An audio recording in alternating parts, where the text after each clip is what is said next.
Madam Speaker, my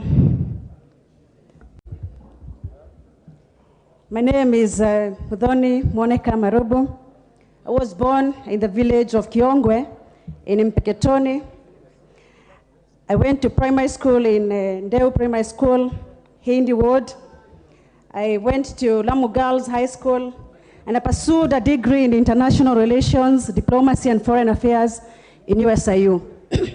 Madam Speaker, I have been on the list of shame of those members of parliament that have never spoken. And I take this opportunity to apologize to the people of Lamu for putting them on the papers for the wrong reasons. But Madam Speaker, I happen to be those students who are very average. I start very slowly. I remember, Madam Speaker, when I went to primary school, I scored 258 marks out of 500, quite average. I went to Lamu Girls High School, Madam Speaker, and I made it a B. And I went to university. I graduated with first class honors, Madam Speaker. I believe, Madam Speaker, even after starting very slowly, I will do the people of Lamu right. Madam Speaker, Lamu County is blessed with huge economic potential. It is the home to the Lamu Port and the Lapsset Corridor program, which, if implemented, Madam Speaker, would be very good for this country and for East and Central Africa. Madam Speaker, Lamu County has land mass of approximately 797 arable land and an industrious, resilient population. Our capacity to grow food, Madam Speaker, when the country is battling food insecurity is untapped. Our blue economy potential, Madam Speaker, also very untapped. We have very high potential, Madam Speaker. Madam Speaker, this very promising future of our county have been put in jeopardy by two very serious issues. Number one, it is the ineffective land management. And number two, it is the recurrent cases of insecurity. Madam Speaker, allow me to take this opportunity to delve a little into the history of Lamu so as to put perspective into my argument. Traditionally, Madam Speaker, before the invasion of the Arabs, Lamu was managed under the African customary land tenure system. There was no need for land adjudication, mapping, or titles. The community engaged in rotational subsistence farming and lived in Swahili villages. Pre-colonial era, Madam Speaker, Lamu was colonized by the Arabs under the Sultanate of Zanzibar. When the Sultan came with his people, the rights of the people of Lamu ceased to exist. They did not have the right to own land. They were subjects of the Sultan. After the post-colonial era, Madam Speaker, the land became under the crown. Again, Madam Speaker, the rights of the people of Lamu were neglected and they were made to be squatters on their own land. After the colonization, Madam Speaker, the Jomo Kenyatta government negotiated terms with the Sultan and with the colonial masters, and again, the Lamu people remained to be squatters on their own land. Madam Speaker, in a Gazette notice of October 21st, 1983, under the Kenya Gazette number 4058, all unalienated land was declared to be government land.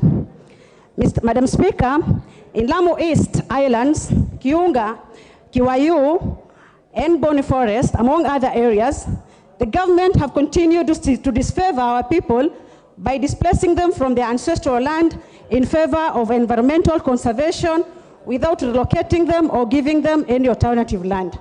After the promulgation of the new constitution, Madam Speaker, the responsibility to help the people of Lamu, the indigenous people of Lamu, acquire land was given to the County Council. It is during this time, Madam Speaker, that all land, particularly in Lamu East, was subdivided into private ranches.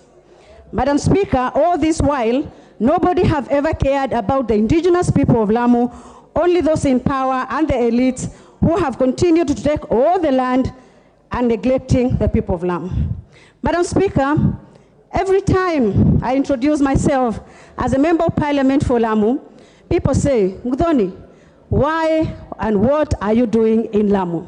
Because it is deemed, Madam Speaker, that Muthonis are not supposed to be in Lamu. Madam Speaker, I was elected alongside 11 other members of parliament on an independent ticket. The Honorable Rahim of North Imenti, a constituency that is predominantly Meru community and Christian. The Honorable Shakil Shabir of Kisumu East, a constituency that is predominantly Luo community and Christian. My colleagues are Kenyan of Indian origin and Islam faith. Madam Speaker, nobody questions what they are doing in Kisumu and Meru respectively. Madam Speaker, I do often ask myself, is it the case of the animal farm where all animals are equal and others are more equal, or is a conspiracy of Tafet for Muthoni?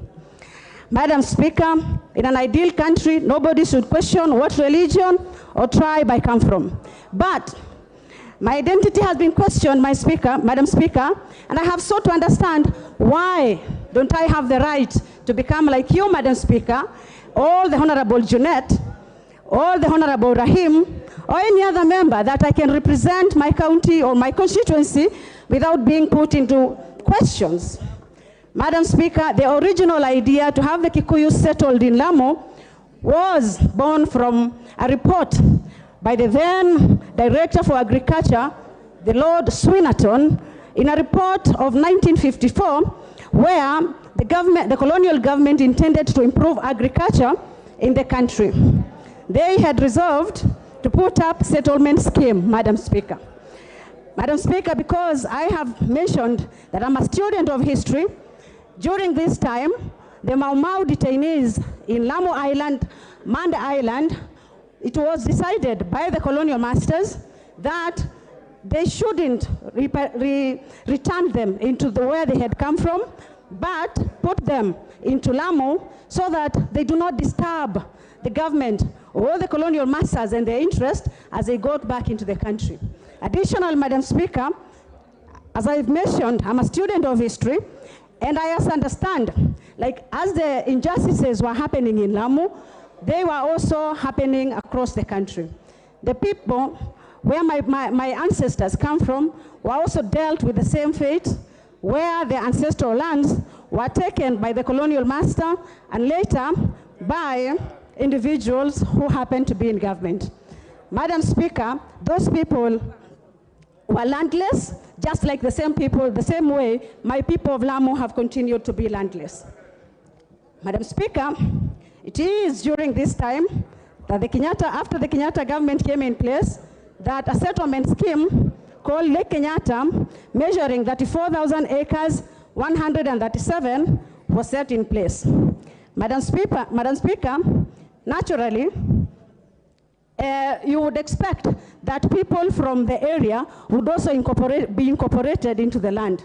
But when the time we measure, Madam Speaker, I don't know, is my maiden speech, should I be worried about the bell? Honorable Muthoni, that is just a warning. When you see the amber, you have a minute, but I will give you a few more to finish. Thank you, Madam Speaker, because Madam Speaker, I needed to put a case so that it can be understood why do we have a Muthoni in Lamu. And also, I can speak into the killings that are happening in my county. Madam Speaker, it is understood, and when you talk to anybody, they will tell you the reason as to why we are being killed in Lamu, it is because we have taken all the land, it is because there is a Muthoni member of parliament in Lamu. Bordering the Lake Kenyatta settlement scheme, there is, Madam Speaker, a number of private ranches. Number one, there is Nyongoro Ranch, measuring 76,000 acres, TSS Ranch measuring 7,000 acres, Witu Livestock 14,000 acres, Kibokoni Ranch 6,725 acres, Nairobi Ranch 50,000 acres, and many others, Madam Speaker.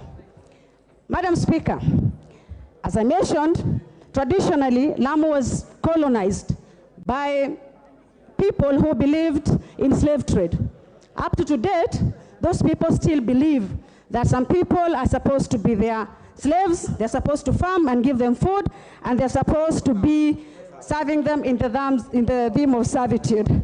Madam Speaker, please protect me from the Honorable Soro. Madam Speaker, in 2014, I woke up to a pool of blood. I was an MCA in Peketoni village. 60 Kikuyu men were butchered, Madam Speaker. And what people have not understood clearly is that the manner in which these people are being killed. Madam Speaker, they are being killed in a form of ethnic cleansing. And what is happening in Lamu, it is not Al-Shabaab, Madam Speaker. What is happening in Lamu is pure ethnic cleansing. And Madam Speaker, ethnic cleansing is defined as forceful eviction of an ethnic community from a region. Madam Speaker, we have lost more than 200 men of Kikuyu origin in Lamu. I would speak in the same way if at all any other tribe was being killed in Lamu. Madam Speaker, the way we are killed is your hands are held like this, and your feet are held behind, and then you're slaughtered as your children watch. I'm asking, Madam Speaker, do we still serve the same, are we still in the same country? Are we protected by the same constitution? Do the constitution and the Bill of Rights get stopped when you're dealing with the Kikuyus in this country, Madam Speaker? Is it right just to behead people? Who is going to protect the people of Lamu? Why are we dying aimlessly, Madam Speaker? Madam Speaker, I can no longer look into the widows. I can no longer look into the orphans, Madam Speaker. It is getting out of hand, and I'm afraid that somehow, somewhere, my people will turn against each other, Madam Speaker. It is very difficult to watch the widows. Madam Speaker, when you go into the night in Lamu, you are not afraid. You are not afraid of anything else. You are afraid that your time is up and you are going to be beheaded. I call upon the government, Madam Speaker, to please protect the people of Lamu. Recently, we lost the wife to an MCA. It was the MCA who was being targeted, and today the MCA is disabled. The people of Wido, Poromoko, Hindi, Pandanguo, everywhere in Lamu, Madam Speaker, are afraid for their lives, Madam Speaker. It is not right just to have people dying just because they come from a certain community. We do not suspend the constitution just because people happen to be from a certain community. I am being told sometimes very senior government officials will tell me, your people are dying because you are in power. You are very ambitious, Modoni, that's why you are dying. Shall I not have the right to become anything in this country just because I am Kikuyu, Madam Speaker? Is it fair? Should it be like this? Who is going to protect me, Madam Speaker? My life is in danger, Madam Speaker. I spoke at a presidential function, and every day, Madam Speaker, I am receiving death threats on my phone. I'm being told, you will return to your home. Where is my home, Madam Speaker? Where do I belong, Madam Speaker? Where will I call home? And where will my children and my children's children call home if I am going to be killed in that kind of a manner, Madam Speaker? I call upon the government to seriously look into these issues. I know we elected a president under the hustler ticket.